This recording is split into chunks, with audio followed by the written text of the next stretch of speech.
Woo, a very bad man doing some very bad things, if you had any idea.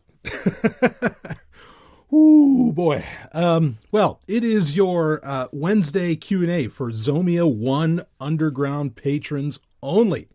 I love getting to... I know I keep saying that, but I really do love to keep saying that.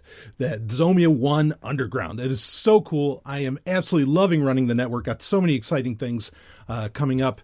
Really, I mean, in just the next few days, but then also over the coming month, I mean, really, really exciting content, really exciting shit to come your way.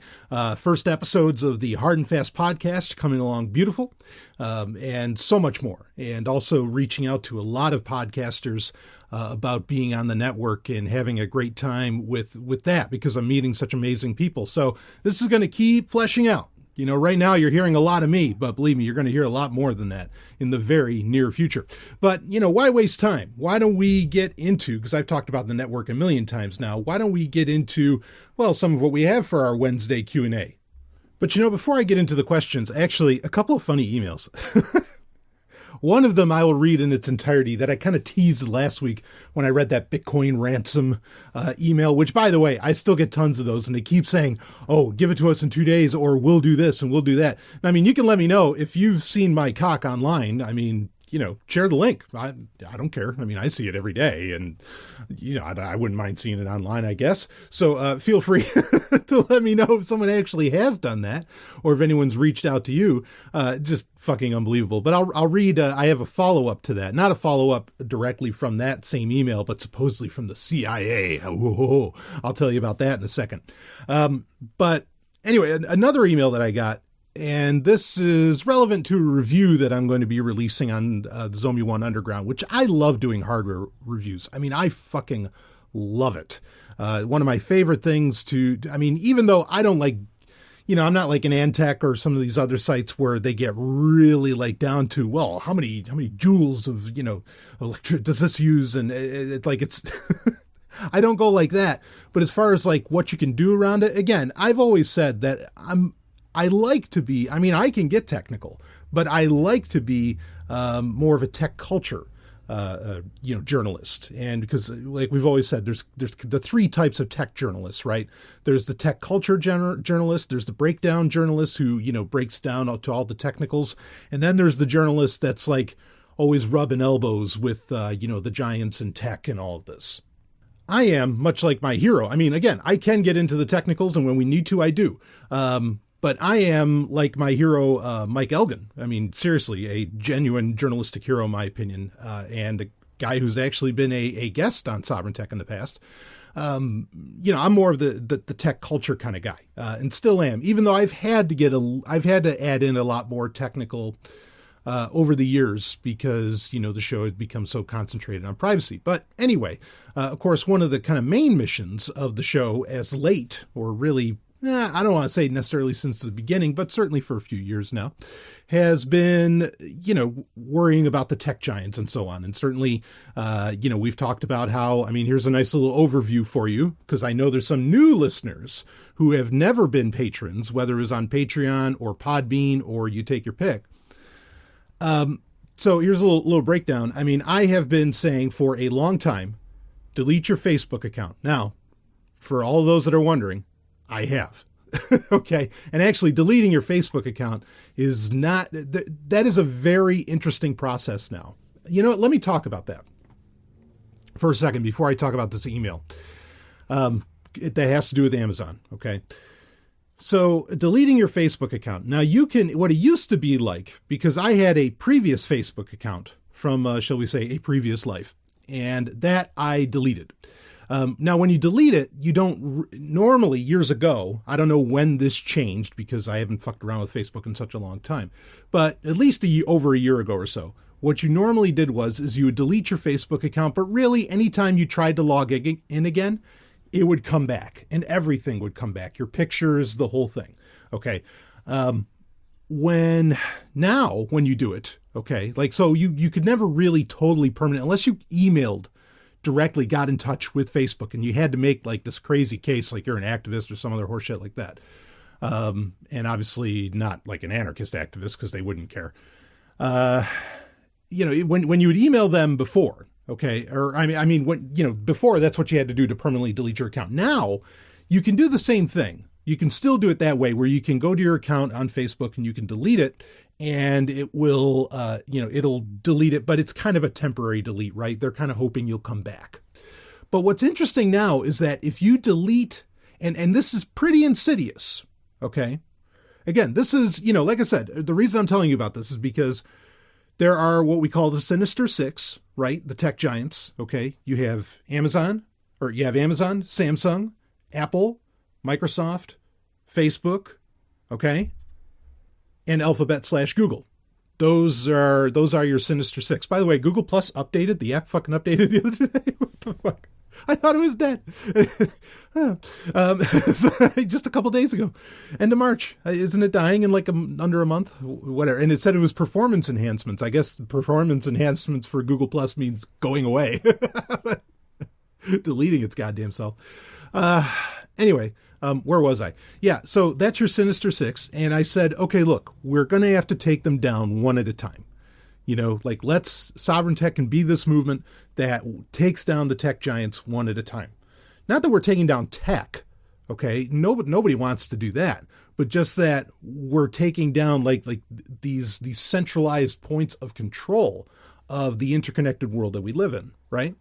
So we're not taking down tech in general, but knock out Facebook. That's the first one. That's the one that I think you can, because their tendrils are deep, but they're not hooked in places where there's no replacement and things like that. So this is the easy one to get rid of. Then we can convince people about the other five, right? Once we get down to a fearsome five, we can, from Sinister Six, we can make that happen. Will Facebook ever completely go away? No. But just like IBM never completely went away, or just like, other companies have kind of dipped, and anyway. But, then we can work on the other ones and just cut them down to size. Okay. Maybe Facebook would eventually just get, I could imagine a future. Okay. And seriously, I could imagine a future where Facebook gets so hurt, and they're still feeling the hammer. Okay. But where Facebook gets so hurt that Microsoft would probably buy them out. Now, does that get rid of the tech giant? Yeah, sort of. In a way, and it does gives us into a fearsome five. But Microsoft, shit. Oh, there's so much. I want to talk about it in our Prime show. I don't want to talk about it now because Microsoft's making such interesting moves as late. And I'm not saying they're good ones, but they're interesting. What's going on with that? The Edge browser that leaked, that's built on Chromium, as well as Microsoft Defender, not Windows Defender anymore, Microsoft Defender, and that's going to be available on Linux, and it's available on macOS. There's a lot to talk about there, and where, Facebook would be if they balled in Facebook with LinkedIn and stuff like this, that could get into very interesting places. But I want to talk about all that on a Sovereign Tech Prime episode. But anyway, we can take down Facebook. Now, I've been saying, and I've been hitting it hard because the rest of journalism, even though they're mostly full of shit, have at least been spreading, the really bad news that Facebook has been involved in. And so if there's ever a time to convince people to delete Facebook, it is now. But here's the rub. So you can delete your Facebook account from your Facebook page. And if you log in again in the future, it can come back. Unless, and here's the thing, and it tells you this when you go through that process. It says Messenger, though, is still active. So even if you delete your Facebook account, Messenger is still active, which, not a surprise. We predicted that a long time ago, that Messenger was going to become the primary platform for Facebook. And that seems to be true, including the fact that Facebook is unifying all of its platforms. We talked about this recently on the Sovereign Tech Prime episode. In fact, I don't have to call them Sovereign Tech Prime episodes anymore because it's just Sovereign Tech. This isn't a Sovereign Tech Q&A anymore. It's a Zomia ONE Underground Q&A. So we'll just say Sovereign Tech from now on. I got to get used to doing that again. Anyway, so on Sovereign Tech, we did talk about how, the release, there was a story. They pretty much announced it, that they are going to unify and supposedly client-side encrypt, even though I think that's specious.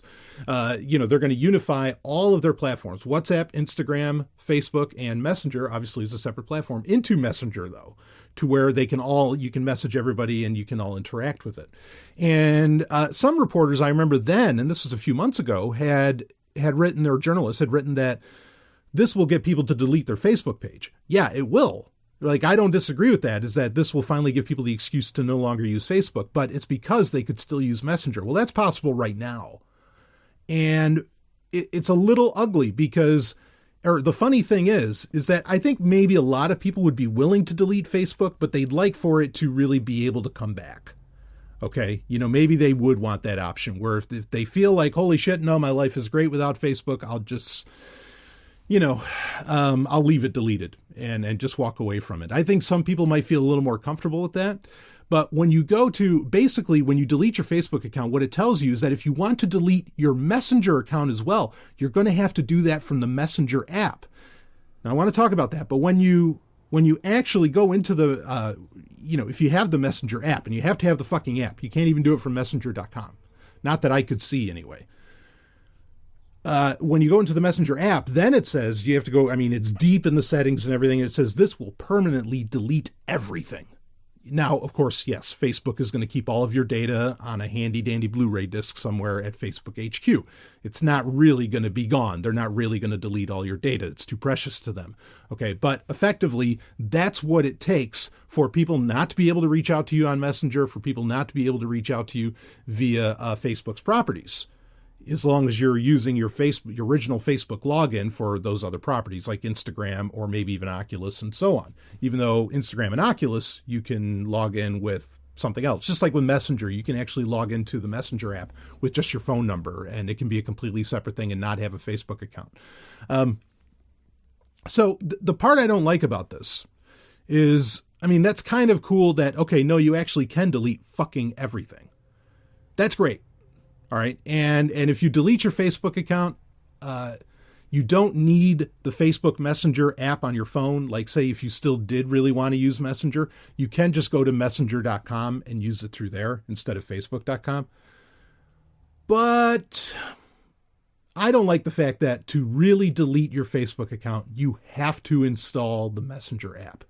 That is a very real problem. And I am shocked that, look, I'm not advocating for any kind of legislation or legal action whatsoever, but I am shocked that there is not some kind of, antitrust or some kind of legislation, whatever, at least by the EU, saying, Facebook, you can't do this. Like, if people want to delete their account completely, they should not have to install your really heinous fucking app onto their smartphone, and yeah, I was stunned by that's the process you have to go through now. So now there's like, and it's funny because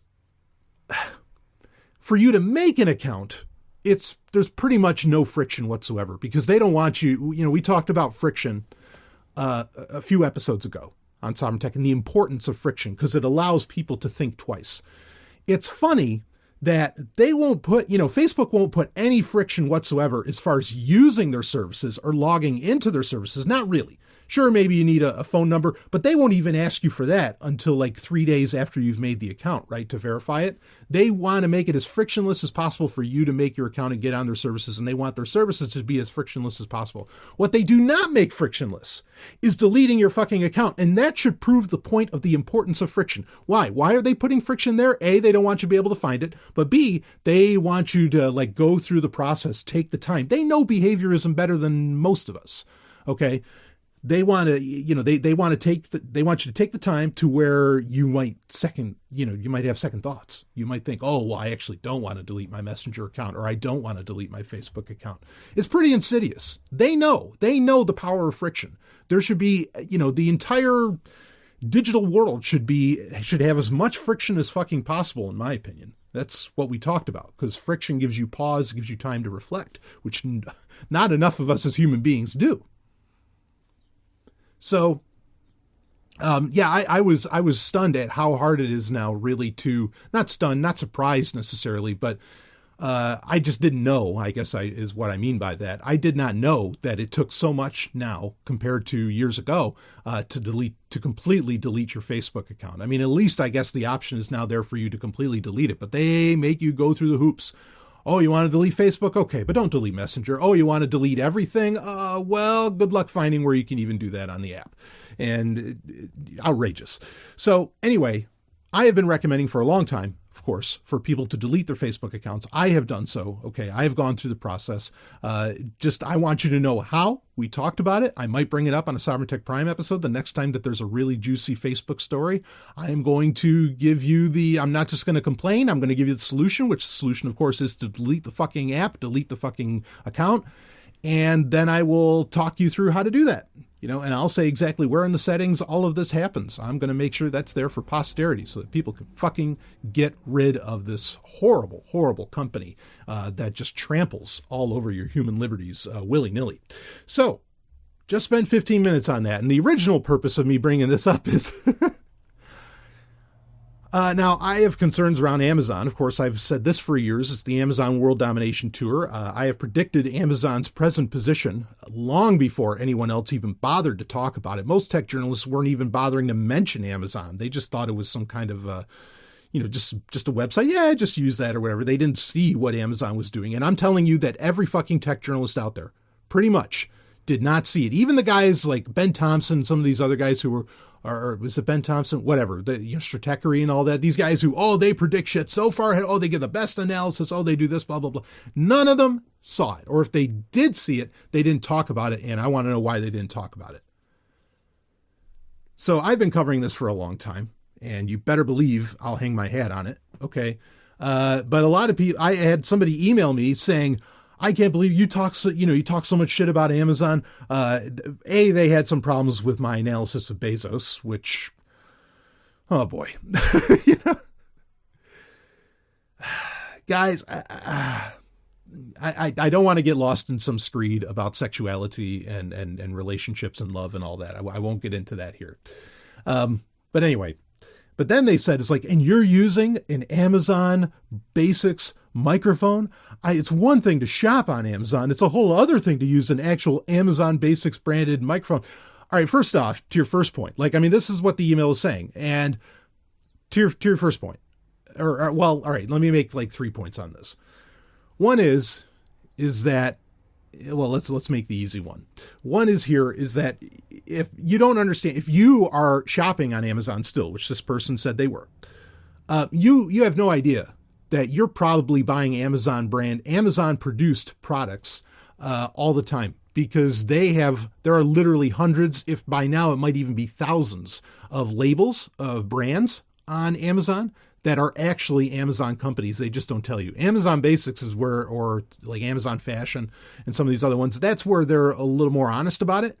But most, you don't realize it, especially because if you're looking for those great prices, right? That's why people go to Amazon. You're probably buying an Amazon produced product. So you don't know what you're talking about. I'll just say that.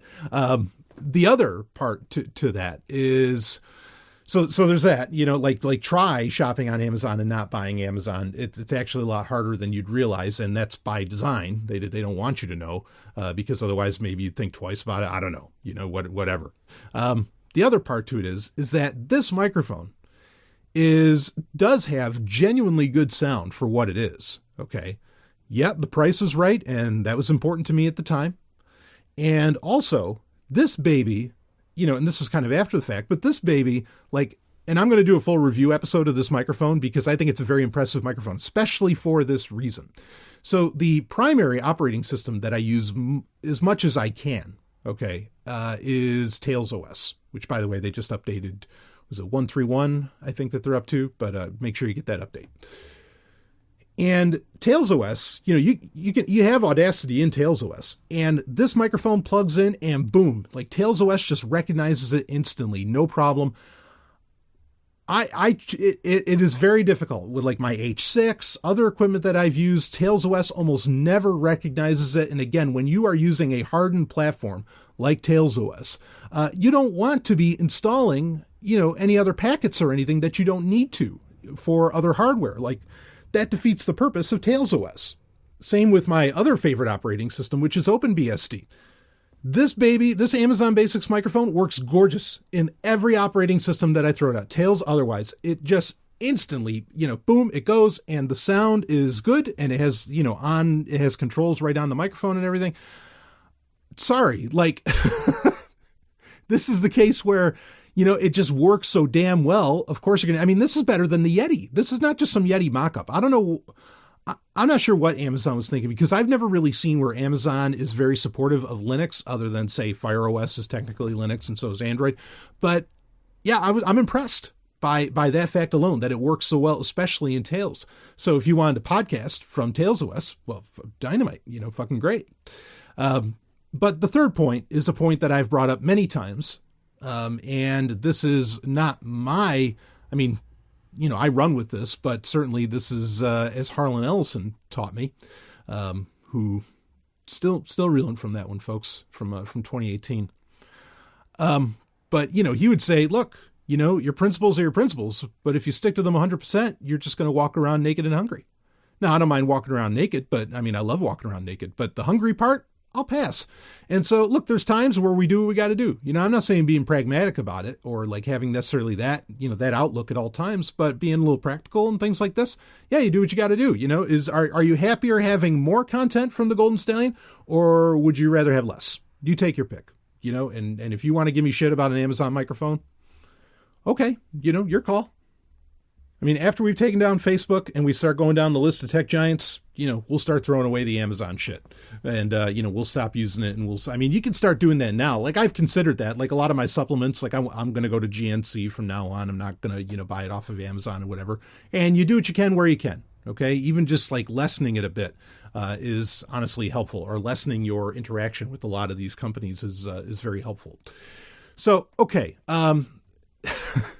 Wow, we went 20 minutes talking about all that. That was completely unplanned, but I think interesting to discuss. Let's get to the other email that I wanted to read to you, because this is a goddamned riot.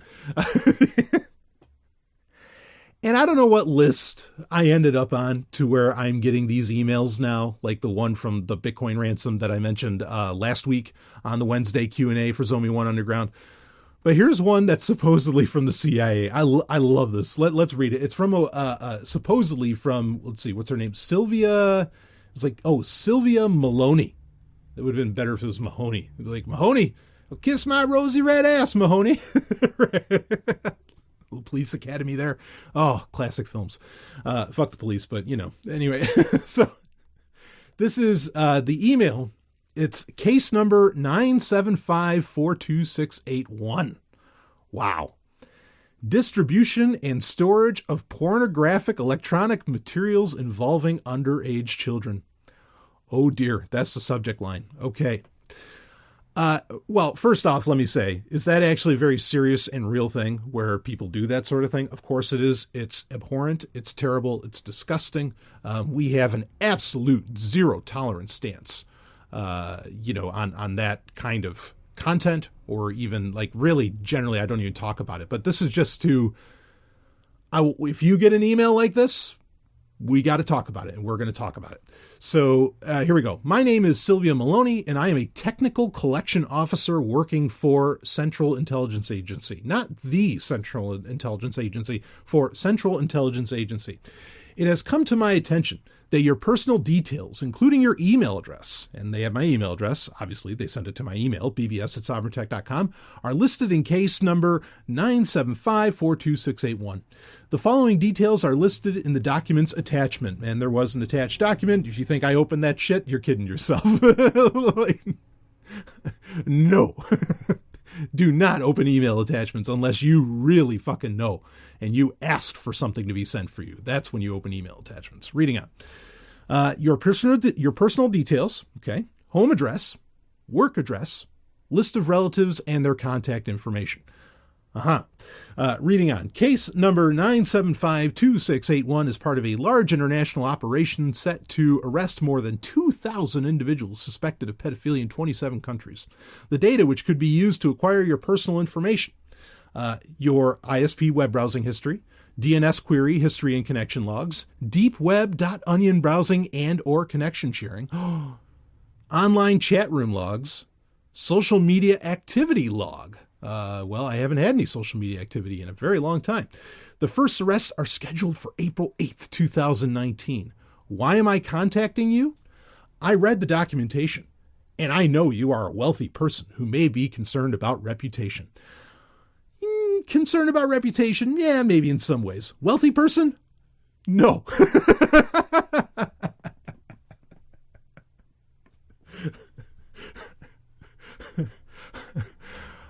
Ooh.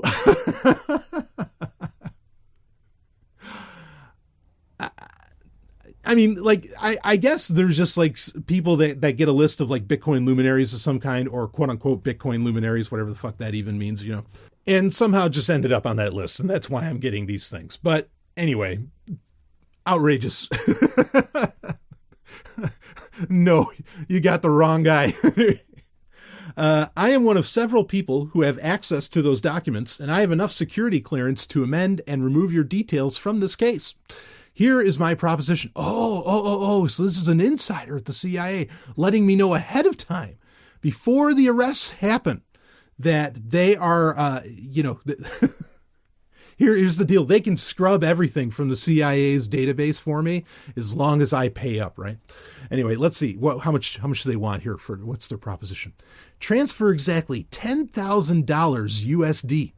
That's about 2.5 Bitcoins, I guess, at the point of this email getting sent, which was just a few days ago, through Bitcoin Network, not through the Bitcoin Network, through Bitcoin Network to the special Bitcoin address. And then they give you a Bitcoin address. You can transfer funds with online Bitcoin exchanges such as Coinbase, Bitstamp, or CoinMama. The deadline is March 27th, 2019. Oh, that's today. Oh dear. I need not a few days. I need few days to access and edit the files. Upon confirming your transfer, I will take care of all the files linked to you, and you can rest assured no one will bother you. Please do not contact me. I will contact you and confirm only when I see the valid transfer. Regards, Sylvia Maloney, Technical Collections Officer, Directorate of Science and Technology, Central Intelligence Agency. Oh, honey. Now, the email address that I got this from is from the CIA. So basically, somebody within the CIA actually used a CIA email address to contact me about scrubbing data from the CIA, keeping me from getting arrested, as long as I just pay them, that insider who, we'll make this all disappear and all this. Holy crap. This is the Wild West that cryptocurrencies, that digital currencies allows for. I accept that this is the kind of thing that becomes possible when you have the ability to pay for things anonymously and digitally. Okay, when you have magic internet money that can also be anonymous or something. I mean, the biggest rub with all of this is that, like, why is everybody wanting Bitcoin, right? Like, if these were much smarter, shall we say, people who could scrub CIA databases, don't you think they'd want to use like Zcash or even Monero, at least something that has a little more anonymity? I mean, it's laughable on his face. I mean, that's the thing is these are just ridiculous, and you can't help but like laugh your ass off when you read them, because it even had like the stamp for the CIA and all this. It's a hoot. And the broken English, I mean, all of it. It's just so ridiculous. And no. Okay, first off, no one's scrubbing the CIA's servers of who you are and can make all of this. Oh, I can make you disappear from the list and all. No, you can't. And just trust me on that. All right, I'm not going to tell the stories, but I assure you, you cannot. All right. They also probably wouldn't give you their name. They would.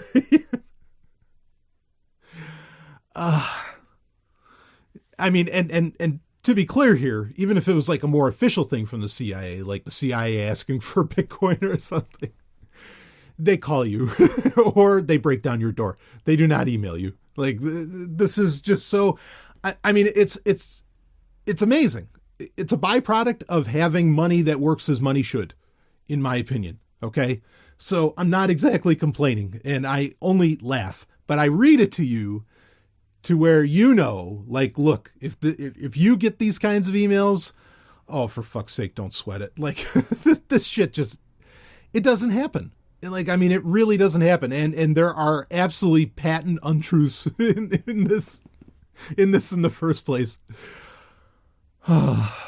Anyway, I just got such a laugh out of it. If I get any other doozy ones, I love reading them. I think they're so fucking funny. And the broken English, I mean, is fantastic. I mean, I'm not making fun of anybody that, you know, where they're ESL, you know, where English is their second language. I'm not making fun of them for that. But it's just hilarious when you read it in an email like this. It's just so serious, you know, like, yeah, pay me and I'll make the CIA go away for only $10,000. I mean, honestly, you know, like in the international stage, that's a fucking steal. If you can, I mean, sell your services to like people who actually want their CIA information to disappear, you know, because for only $10,000, I mean, I think most people, well, there is no actual price for that because that can't happen. And so, oh, yeah. I mean, you know, you're wasting you're wasting your time with the wrong people. I mean, you could charge, you know, 10 times that to, you know, to certain, shall we say, dealers out there that, man, you know, I mean, they would pay $100,000 easy to get their information scrubbed from the CIA database. Oh, why are you wasting time with me? You know, if the CIA comes to my door, I just become famous. You know what I mean? Like, that's all. I'm not worried about shit. But anyway, let's move on from that and let's get into some actual questions for this week's Wednesday Q&A. And we have a hell of an album of the week. I mean, really, really do. So here we go. And this is from, well, he doesn't mind it when I say it. It's from Jim Jesus, who was it the Reverend Internet Jim Jesus or the Internet Reverend Jim Jesus, whatever it was. Anyway, it says, here we go. This is the email. What was your favorite 90s fad? And why was it POGs? Also, when are you going to get that Switch, the Nintendo Switch? Is 2 Zelda games, Smash Brothers, and Mario Maker 2 not enough? Also, glad to be able to get your paywall stuff again, because Jim Jesus, of course, signed up for Podbean. Thank you for the Zomia ONE Underground. Honored, sir. Also, Hail Satan. Yes, Hail Satan, sir. All right, so we got a few to get in here. First off, you're welcome. No, wait, I should say you're welcome. Jim Jesus will get that. You know, yeah, I'm happy to be away from, like, honestly, I mean, I didn't necessarily care that much, but I am overall happy to be away from Patreon. It was getting stupid. I mean, you know, it wasn't really affecting me because my content has always been adult, so I've never expected anything less. But like, there was, what's her name? Riddle, right? With the one, whatever. I think it's her, Riddle. She's like a cosplay model. Like, she ended up, one of her pictures got reported. She was wearing a Canadian 2-piece bikini, okay, with the Canadian flag, and she was pouring maple syrup down her body. And like, she was completely, you know, I mean, it's bikini, but she was completely clothed or whatever. And she got, you know, marked as like 18 plus adult content, and she got reported.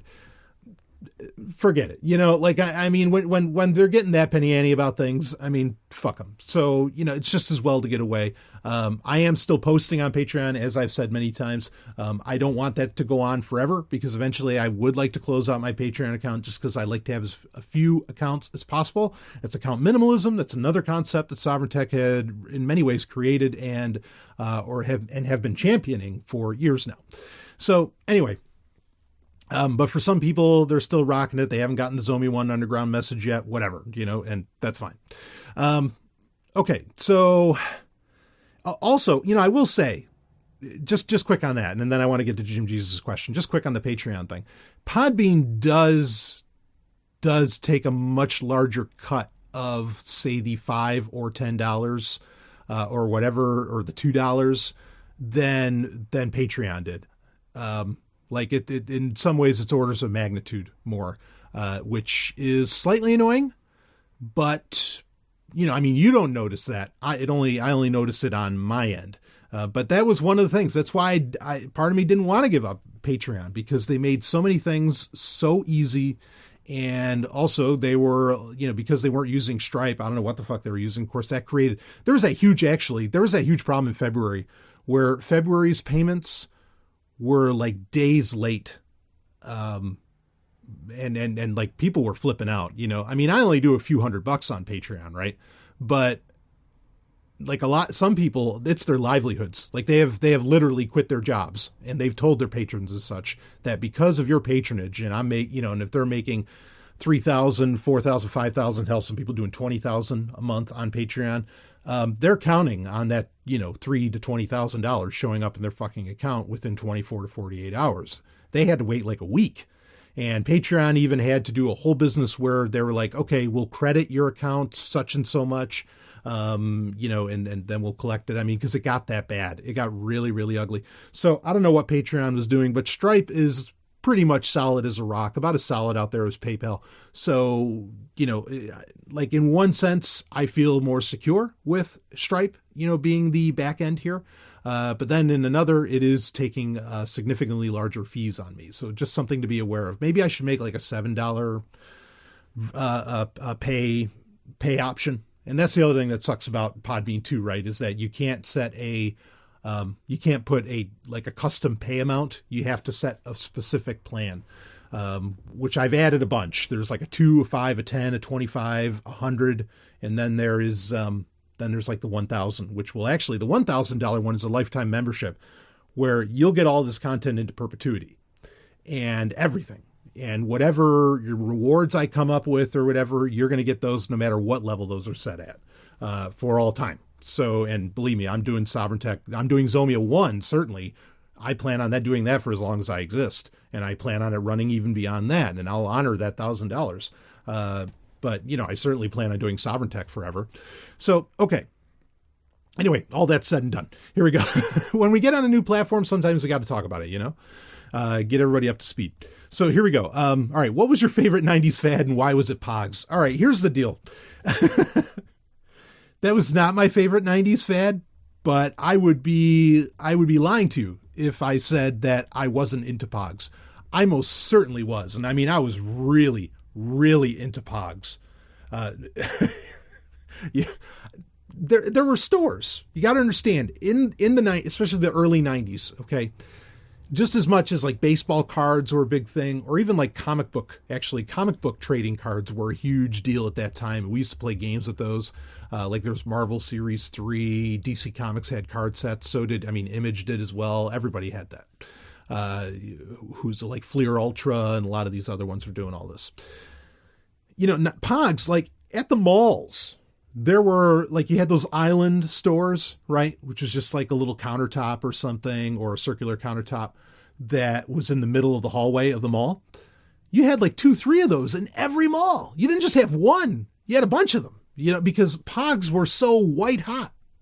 Now, I don't know the whole history like behind POGs, and I'm sure it's a fascinating story. Maybe there's a documentary about it. I don't know if somehow POGs have come back, because even though like I tweet now here and there, I'm very much out of the loop on what's, hip and fashionable, I guess, because POGs were once hip and fashionable.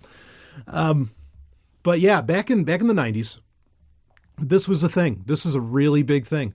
In fact, like I even bought like you could buy the stadium, right? You can get the stadium set. POGs were basically, they looked like they were cardboard or some kind of paper product. Though the Slammer is a different story, but we'll talk about that. That was like the size of a poker chip. Okay. And you would stack them up. This is like a sidewalk game, kind of like Jacks, right? Which I love Jacks, by the way, but that's not a 90s fad. That's eternal. You'd stack them up, and then you'd have this other POG, which was not like the other POGs. One of these things is not like the other. One of these things is not the same, right? There's your little Sesame Street song. Just setting the mood for the sidewalk here. And you'd stack them up like poker chips, and then you would slam down this other POG called a slammer. Okay. You would slam it down onto those POGs, or it's not really a POG. You would just call it a slammer. And you'd slam that down on it. And then all the POGs, like you had to get to the bottom of the stack. And it was always hard to get like those last couple ones, because they'd stick so well to each other in a way. And, now these would be desirable because it was such a cheap product and brilliant, frankly, ridiculous as well, but brilliant. Because it was such a cheap product to make, it was easy, kind of like buttons, like pins, button pins that you can wear. it was easy to like put any kind of like franchise. Like I had Star Trek POGs, I had Star Wars POGs, comic book POGs. Like, I mean, and at a time when there wasn't a whole lot of merchandise for certain franchises, say, that you were into, you could find POGs for, right? I mean, like you just could. You could find POGs for fucking everything, because a lot of times these stores in the malls, they were making their own POGs, you know, and they would print on it, whatever. And that's part of why they were so collectible, was because like you could get sort of things you never thought you'd be able to buy some kind of merchandise for, and you could get it with POGs. And there were other things too. I mean, like if you had a whole shit ton of POGs, and, you know, it'll almost like, you know, racing for pinks, right? Racing for pink slips. It was like you could set the rules that, oh, you get to keep the POGs, you know, if you get to this. And I mean, there's a little bit of almost gambling involved. I mean, it was a really, really wild little game. So simple. Okay. Very, very simple. Anyway, one of the ways that they resolved, you know, getting those last couple POGs to finally separate from the bottom POG was they created like the stadium. They had like a little, not like felt, but like almost felt like a mouse pad on the top of it. And then like there was, I mean, it looked like almost like a gambling wheel of some kind, and you could like put all the POGs and around the circle of it and everything. But I mean, I had that, like I had it all. And the slammers now, which are what you hold in your hand, almost like you're holding up a coin and you just slam it down. The slammers, they were initially just plastic, but then, you know, because this was such a wild thing, somebody started coming out with like metal POGs. I mean, they were full metal, like brass or something more. And like, I had one that was, well, believe it or not, it was the Miami Dolphins, actually. I was thinking about it like, wait, do I want to admit this? It was the Miami Dolphins. I wanted the 49ers one, but they didn't have it because I was a huge Joe Montana fan when I was a kid. And they, but the thing is that like, this was really, it looked like a stadium. This slammer looked like, you know, like it was kind of hollow in the middle. It looked like a stadium. It was actually a very impractical slammer because it wasn't evenly weighted. And so it was really hard to like slam it down and get it to actually have it hit the stack properly, because you're supposed to like, you know, have some distance between you and the POG stack. And but it looks so cool, and like the, you know, the symbol inside with the Miami Dolphins, you know, with the dolphin there with the football helmet on, you know, the symbol inside was all sparkly and everything, and it was gold, you know, looked gold. I mean, it was like brass or something, but it looked like gold, and it looked like a stadium, and it was just such a cool looking, and it was so heavy, and you're like, oh yeah, I'm gonna fuck up some POG deck with this thing, you know. I mean, like I felt so badass carrying it around. Didn't care if it was Miami Dolphins or whatever. But anyway, it was actually a horrible slammer, but that's how it got, is that, you know, eventually, like at first they were customizing the POGs themselves, the little, you know, paper discs, and then, or cardboard, whatever it was. And then they'd start, you know, modifying the slammers, and you'd get like really thick plastic slammers, or then again, like I said, you get into the metal ones. Now, some people would ban the metal ones from play because the metal ones especially would dent your precious POGs of whatever the fuck thing that you loved about POGs, you know, if you had New Kids on the Block POGs or whatever, would get dented, or even like, I mean, you could really like, you could hurt those POGs. You could even like bend them. I mean, it was so bad with the metal slammers. So sometimes people didn't let you play with metal slammers. And that became a popular, you know, part of the whole POG thing as well. But there, you got to understand, there were tournaments, there were like international tournaments for this. It was crazy. It was such a wild craze in the 90s. But again, I think I compare them today to, it's not exactly my favorite fad. I could tell you about my favorite fad, but like Funko Pop is like the Funko Pop vinyls. That's really a fad. And that's very comparable to POGs for a lot of reasons. And I think it's the same reasons that POGs were so white hot. Well, I mean, first off, like POGs, you know, had the gaming aspect to it, which the Funko Pop vinyls don't exactly have. But the real, I mean, the game aspect of Funko Pop vinyls is going to conventions and getting the exclusive ones, right? Like the collector aspect of it, which also POGs had, much like baseball cards and so on. But the thing is that with Funko Pop vinyls, which are these little figures, they look kind of super deformed, but you can get one for seemingly anything. Like I have a MacGyver Funko Pop vinyl. I have a Tron one. I have all kinds of like things that I never thought I'd be able to get like a, some kind of merchandise or an action figure for or something. And I can't believe it. And that's why they're so addictive. It's like, holy shit, I can buy, a Funko Pop of, well, there've been figures of Goldberg, but like I have one of Goldberg, or I can get one of Ric Flair, or I can get one of, I don't know. I have all kinds of, or like, I have all kinds of crazy ones. And it's just like, wow, I can get a figure of that. Yeah, I'll take that. Thank you very much. And I think with POGs, it was the same thing where like as a kid, you wanted to spend your allowance on something that reflected what you were really into at the time. And POGs were a rare way to get even the craziest thing that you could think of, that you could find some kind of merchandise for.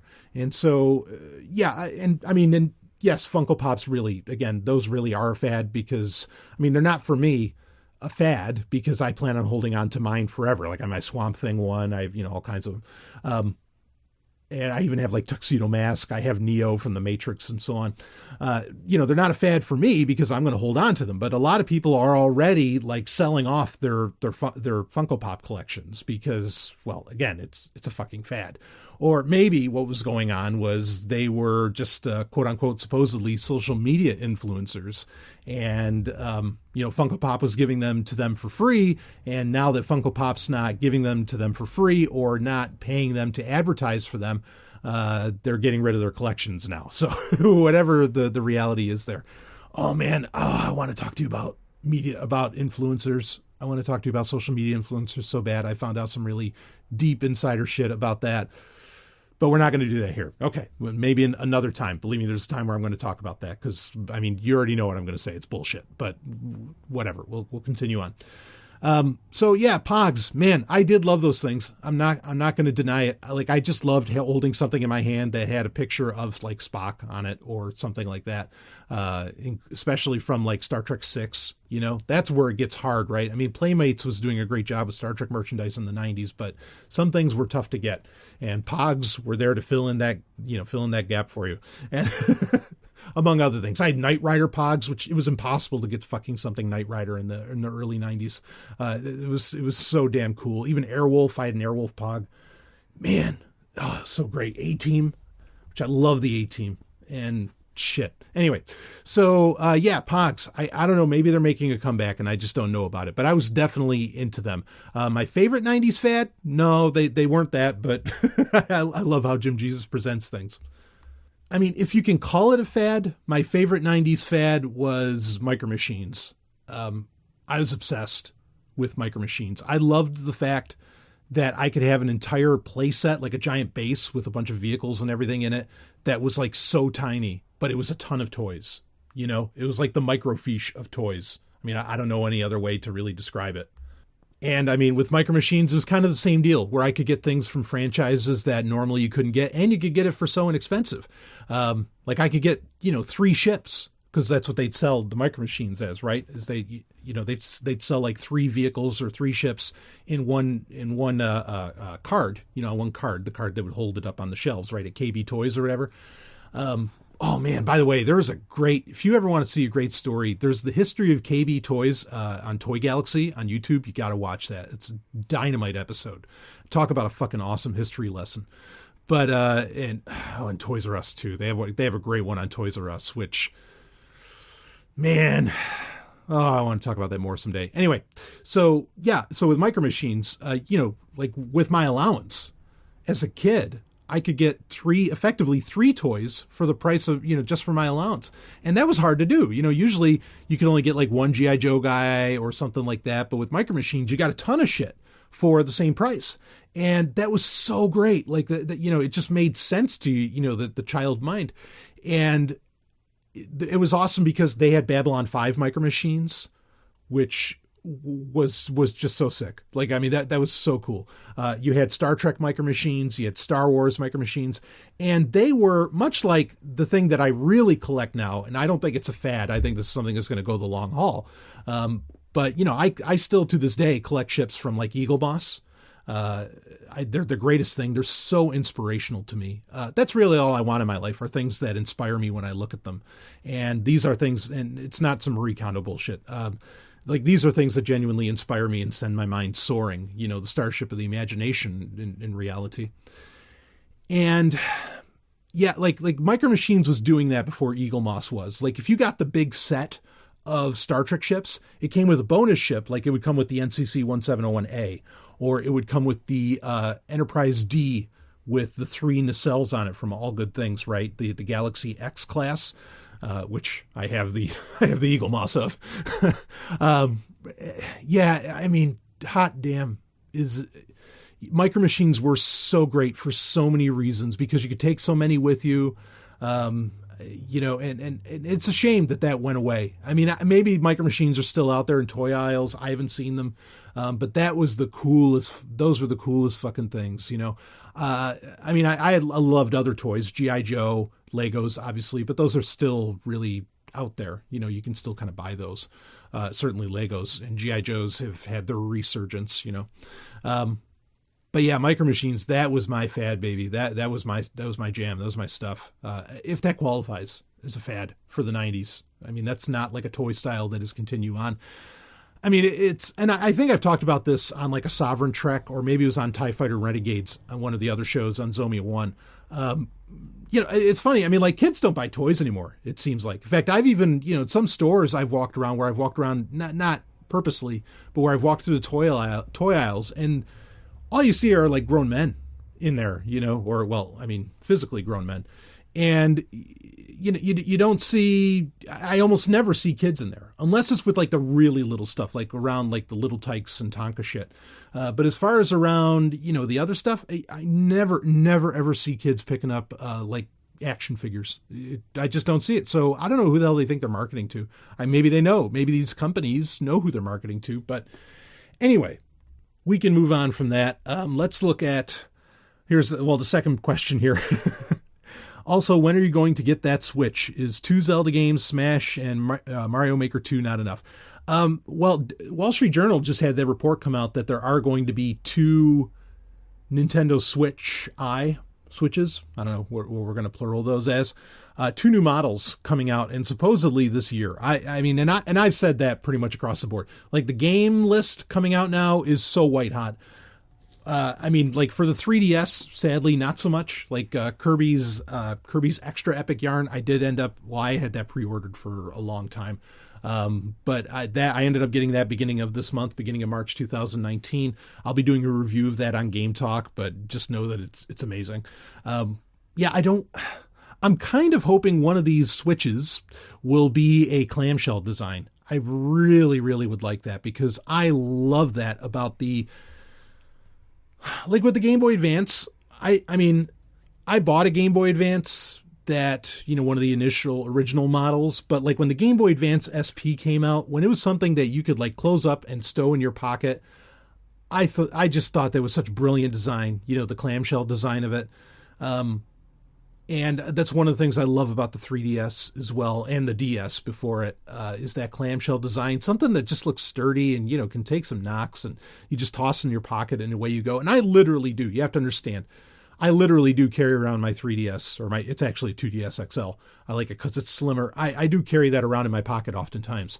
I am that guy. Okay. So I'd love it if I had a Switch that was that size. And supposedly that's the argument from Wall Street Journal, is that one of the Switches are going to be they're going to try and make it a successor to the 3DS, where it's a Switch, but it has more of the design philosophy of the 3DS, obviously without the 3D screen, because Nintendo clearly doesn't even care about the 3D screen anymore.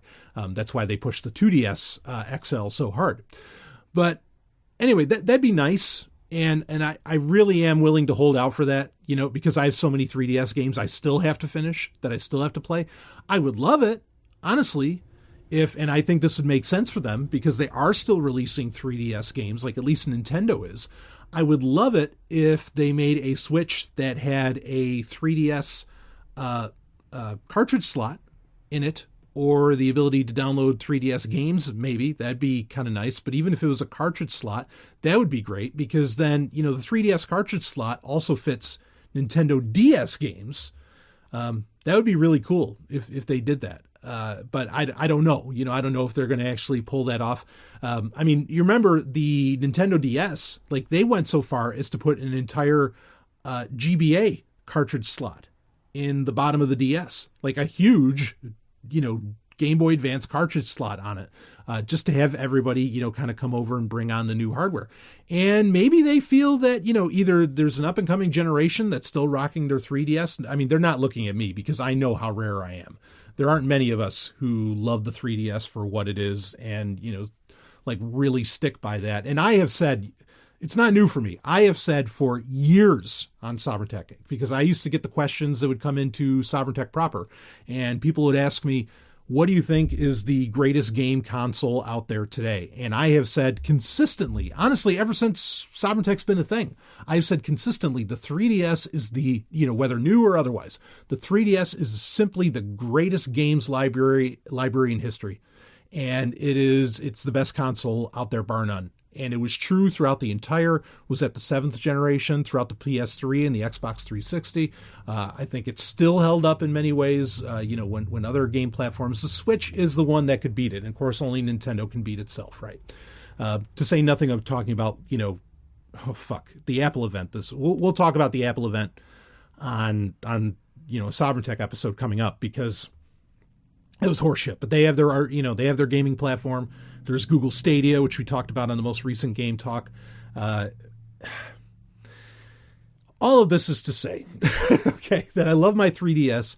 And I'll tell you, if there was a Switch that allowed me to port my 3DS stuff in whatever way to it, I'd be all over it on day one. But also, I want to wait and see what these two new Switches are going to be.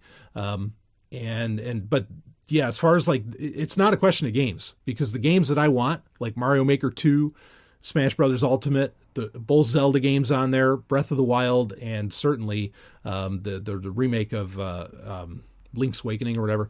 I'm so for that. Please let me do that. So yeah, we'll see what those announcements happen, but that's what I need to make that happen. And I'll get on Switch Online, the whole thing, as soon as that, I have one in my hands that's mine. But I'd love it. One of them, again, is supposed to be concentrating more on mobile. I am so for that, because I'm much more of a single player guy. If I do multiplayer, I have very specific setups for that, and I want to have the person there with me, which I know the Switch is really great about.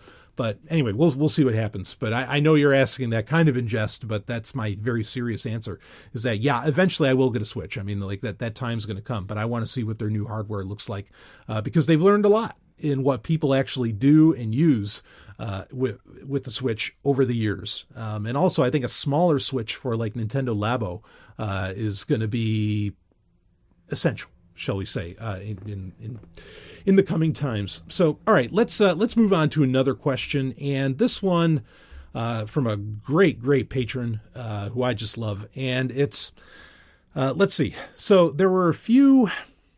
Well, actually, he has a few questions that I'm going to get to eventually, including a follow-up on the zoo hypothesis and the quarantine. The galactic quarantine theory that we discussed in recent Sovereign Tech. But anyway, let me read this here. Master Sovereign, you recently made an offhand comment about Firefox, and I inferred a negative opinion of Mozilla's actions. Could you expand upon that, please? The latest version of Firefox seems to be really pushing the Firefox account. I like the idea, but my spidey sense is tingling about it, and I'm not sure why. So, okay, let's talk about this. The offhand comment that I made is that Firefox is developing a new mobile browser.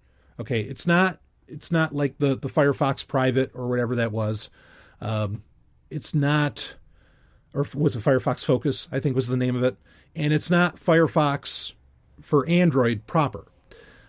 I think they called it Phoenix, but it's with an F. Okay, I think it's called Phoenix, and they are developing an entirely new web rendering engine for it. Obviously, that web rendering engine is meant to play ball better with Chromium, and Chromium content, web content and standards. I can only imagine that that's what they're doing. From a business standpoint, I understand why they're doing that. Okay, and the thing is that it's not going to be called Firefox. They absolutely are not going to, or as far as I can tell, they are not going to call it Firefox. Are they going to continue to develop and support Firefox on Android going into the future? That's where it's up to debate, and that's where part of my problem is that they have done such great strides, such great advancements, especially with the quantum rendering engine that they released a couple of years ago. To drop that just because I don't know what their thinking is. If it's just to become compatible with Chromium, then, we're going to end up with a monoculture of rendering, web rendering, and that sucks. Okay. And there's reasons behind that, but anyway, that's a bigger conversation to have. But I don't like the fact that it seems like they are abandoning Firefox, on mobile, which was, I know it's kind of resource heavy, but the fact that you could install uBlock Origin on it, on your Android phone, in your web browser, the fact that it had its own security suite that was independent of Android and so many other features just made it fantastic. And I get it. Nobody uses it. Not a whole lot of people use Firefox. Hell, not a lot of people even use it on desktop. Not by percentages. And it's a shame because they're great web browsers, mobile or otherwise. But I don't like that they are veering away from Firefox, because I felt like I was feeling confident, because it seemed like they, after what failed with Firefox OS and so on, they were moving away from installing Firefox on televisions, which, Jesus Christ, or great Satan, I should say. Like, what the hell were you thinking? Like they were concentrating again. Mozilla was being smart, in my opinion, and they're like, okay, no, we're going to make the best fucking web browser that we can possibly make. And I just feel like they're getting away from that. Like when they're not concentrating on a singular sole web browser, I worry that they are falling into some kind of a trap and of development. And they're just like, they're doing a shotgun approach when it is not a time to be doing a shotgun approach. It is a time to be paring down and honing in and concentrating hardcore on making the best fucking synchronized, web browsing experience between mobile and, and desktop that you possibly can, or just making a great desktop browser. And I feel like they're getting away from that. And that's a pity. And look, you can say, well, it's not a zero-sum game. They can develop multiple web browsers. No, for Mozilla, it is a zero-sum game, because they only have so many developers that are willing to work on it. And you only have so much the open source community that dedicates to it. They really do need to be choosy in what they do. Now, they want to develop things like send.firefox.com. Great. I think they should have left that as a Firefox feature, because that's something that Chrome doesn't really do. There used to be minilock.io, but that doesn't really get used anymore. And that was never, like Google. I mean, it's Google approved, but it's not a Google product. I would have made that a Firefox feature. They are not. I mean, maybe nobody's using the messaging client. WebRTC has its problems. I know they're not. Nobody's using the messaging client that was built into Firefox. You have the Firefox now. The messenger, here who got in touch with me, the patron who got in touch with me here, said he's like, they're really pushing the Firefox account, and it kind of has the spider senses tingling, like there might be danger. The way they set up Firefox account is actually really solid. Like, I don't have any issue with that. The encryption or anything, like all that's being done right, in my opinion. The reason that they're pushing that, and this is, I tweeted about this a couple of days ago, is they released it for iOS like over a year ago, I think, but it's Firefox Lockbox. And basically Lockbox is all of your passwords attached to your Firefox account. Like, because how the Firefox web browser can automatically save passwords to your account, or like attach them basically to your account. Lockbox is now a separate app that's available for Android, not just iOS, where you don't even have to have Firefox installed. You can just log in with your Firefox credentials, and then it works basically like LastPass. Okay, this is fairly nice for what it is, and it's free. Like, it's totally free, which makes it, it basically does what LastPass does, where it fills in things for you, but it's a free alternative, because you normally have to pay to some degree for some of the features that Lockbox offers. You have to pay for them with LastPass, especially on mobile. And I don't think there's anything wrong with Firefox Lockbox, but it seems pretty clear, and this is what's concerning me. You get this new web browser with a totally new web rendering engine, and now they're concentrating on a lot of these services that are independent of the browser itself. It looks like they're trying to become like a services company instead of a web browser company. And maybe they think the writing's on the wall and that Chromium is just going to take over everything. And maybe they think, that leaked version of Microsoft Edge, like I said, a lot of people looked at that, and a lot of commentators looked at it and said, why would I install Chromium if everything works in what's already installed? You know, there's something to be said for that. I mean, that, you know, I've talked about that. I mean, there's two ways of looking at that, or there's two possibilities for that. One is you run into the issues of tyranny of the default, where a lot of people will just use what's already on their computer, right? The other issue involved with that, though, is that, like, you want to do software minimalism. So if you're a Windows 10 user and you already have Microsoft Edge and it works with all the web standards and it works with all the Chrome products and everything, you know, or everything Chrome has to offer, and it is basically Chrome just with the Microsoft skin on it, yeah, use it, you know, because Windows 10 is already sending all that telemetry to Microsoft. So why not just cut out one of the extra accounts that you're sending telemetry to, like with Google, you know, and don't send that off to them. So, I mean, there's an argument to be made there for why you would use that. So maybe, you know, maybe Firefox, because I mean, and this is mind boggling to me, but I mean, you had some tech journalists saying they thought Chrome was in trouble because the Chromium based Microsoft Edge looks so good. And I can see where they're coming from. So maybe Firefox just thinks, look, this is it. You know, if Microsoft and Google are working are in cahoots, basically, you know, us and Opera and everybody else, we're screwed. And so Mozilla is trying to pivot to becoming a services company. So I think, yeah, maybe that's why they're pushing so hard for you to use the Firefox account. I wouldn't be surprised if they start coming out with some kind of Office software. If I was Mozilla, if I wanted to do a services play, if I wanted to become a services company, okay, I'd probably buy, what is it, the Document Company, the guys that make LibreOffice. I would buy LibreOffice. I'd probably try and buy out a Linux distro, perhaps, or something like or some kind of VMware, or, you know, virtual machine company. That's what I'd be acquiring right now. You know, if I wanted to be a hardcore services company that certain groups would take advantage of, but we don't know that that's going to happen. You know, I'm just saying that I could see where they do that, but that's the problem. That's why I don't have any technical concerns necessarily with what Mozilla is doing. I don't have concerns about privacy necessarily or things like this. I mean, there's arguments to be made around that back like when they bought Pocket and everything. But I do have the concerns that I don't like the direction the company seems to be pivoting towards, because they're getting away from what made them great, which was just doing Firefox and Firefox alone.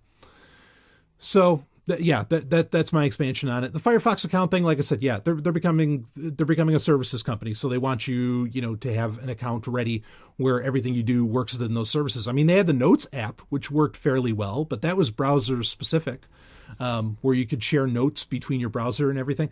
I mean, there's so many things that they could, if they just baked it into the browser and made it part of the browser, it wouldn't be so crazy. It wouldn't be so ugly.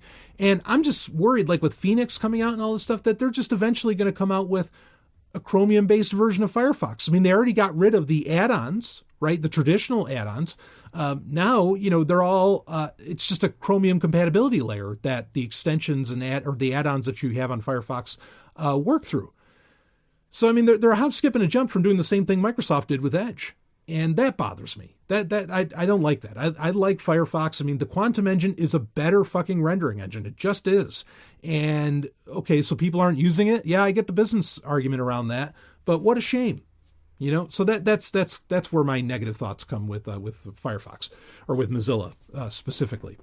So anyway, let's talk about let's get into our album of the week, and we'll wrap this baby up. The album of the week. Hot damn. You knew this was coming. I talked about it. As soon as I heard about it, I couldn't believe it, because we got a new album from Battle Beast, which I was stunned, because I don't even think it's been really a year since the last Battle Beast album came out, if it is just over that. And what's amazing about it is that you had Beast in Black came out with an album earlier this year, 2019. And like I said, there's no album that's just going to top that this year. I mean, you never want to say never, but I think it's impossible for an album to be better than that, because that is a piece of magic. That is an album for all time, From Hell With Love by Beast in Black. But Battle Beast, of course, is the band that Beast in Black spun out of. That's where the name, part of the name comes from. And Battle Beast did a pretty good job Like, it's a great album, okay? It's genuinely a great album. I'm not saying it's not, but let's be clear here. It seems like, because there's a lot of synth, there's a lot of different sounds, because, From Hell with Love by Beast in Black is basically a metal album fused with synthwave. That's really what it is, and that's why it's so great, because those are just two great genres of music, right? So Battle Beast, it seems like they were kind of trying to do that. Not that Battle Beast hasn't done that before. They did it in 2018 with Bringer of Pain. There's the track on there, Dancing with the Beast, which is totally a dance song with some metal grooves in it, right? This is similar to what was happening. Honestly, I hate to say it, this is similar to what was happening with disco and metal in the late 70s, right? When you had like Kiss came out with Dynasty. They had their biggest hit ever, which was I Was Made for Loving You, which was basically a disco song with some guitars in it. Of course, it's still a great song once you take the disco out of it. If you listen to like Kiss Alive 3, you can hear that, just the power of that hook. So similar is going on here. There's an argument to be made that that's like decadence and not decadence like in Motley Crue, Good Sense, Decade of Decadence. Am I going to review the Dirt movie? You better believe I'm such a huge Motley Crue fan, but regardless, that's another time. But that like a certain genre is in some decay. That's what I mean by decadence, is in decay. Because they are fusing that, but I don't know that that's necessarily true. Regardless, Battle Beast is trying to do the same thing I think Beast in Black was, and they're clearly trying to take on Beast in Black. As I said, when Beast in Black's album came out, From Hell with Love, I said, this is great because basically we're getting two albums from the same band every year, even though they're not really the same band. They're just, originally they were one band and now they're two. And it works. Battle Beast's album, nowhere near as good as From Hell with Love, but it's very good. The opening track, Unbroken, the album's titled No More Hollywood Endings. And the first track is Unbroken, fantastic, great opener. Second track is the title track, No More Hollywood Endings, very good song, very heartfelt. The lyrics have some good meaning to it. Third track, probably best track on the album, in my opinion. It's called Eden, and just wonderful. Anyway, it goes down the list. There's some really great stuff on here. There's some slow songs that honestly almost sounded like Berlin, like Take My Breath Away, which a lot of people don't know. That album was, I think, produced or at least had some guitar duties on it by, Kane Roberts, Kane Roberts is the fucking man. Talk about a guy that came out with an album this year. But anyway, Battle Beast's album feels very much like Beast in Black. Like, I think one is actually copying more than the other. And Battle Beast even came out when they're announcing this album, when they did the press release for it, they said yeah, we know we said we'd never compromise on really hardcore metal, but we did with this album. And they did, because some of it is very slow and some of it is definitely has a lot of electronic, a lot of synth in it. But I am not complaining, because I think it's a great album. And I mean, the ability for you to go to the gym and put in Beast in Black, listen to From Hell with Love, and then have No More Hollywood Endings from Battle Beast, follow that baby right back up, or follow that right up back to back, you're in for a couple hours of a great time. You really are. This is a tremendous album. If there were no other albums coming out this year, if From Hell with Love didn't come out this year already, would this be on target to perhaps be Album of the Year for 2019? Yeah, it's that good. It could have been Album of the Year, but Beast in Black they perfected the science, of this kind of music. And Battle Beast it's not a pale shadow, but it is a shadow. So anyway, and I say that with no disrespect, because I don't have this talent. B, it's awesome. It's just not at that level of, one of the greatest albums of all time. That's all. That's the difference between the two. So check out Battle Beast, No More Hollywood Endings, totally worthy album, especially great if you want to work out, but very intense, some beautiful moments in it as well. Lyrics I really enjoyed. In fact, the lyrics are have a little more meaning than Beast in Black. I'll give Battle Beast that. Lyrically, they're a little more on point, but doesn't take anything away from Beast in Black either, saying that. So anyway, all right, that's it. We'll wrap it up for this Zomia ONE Underground Wednesday Q&A. More content to come out in the last few days of March 2019. Don't you worry. And I will see all of you on the other side.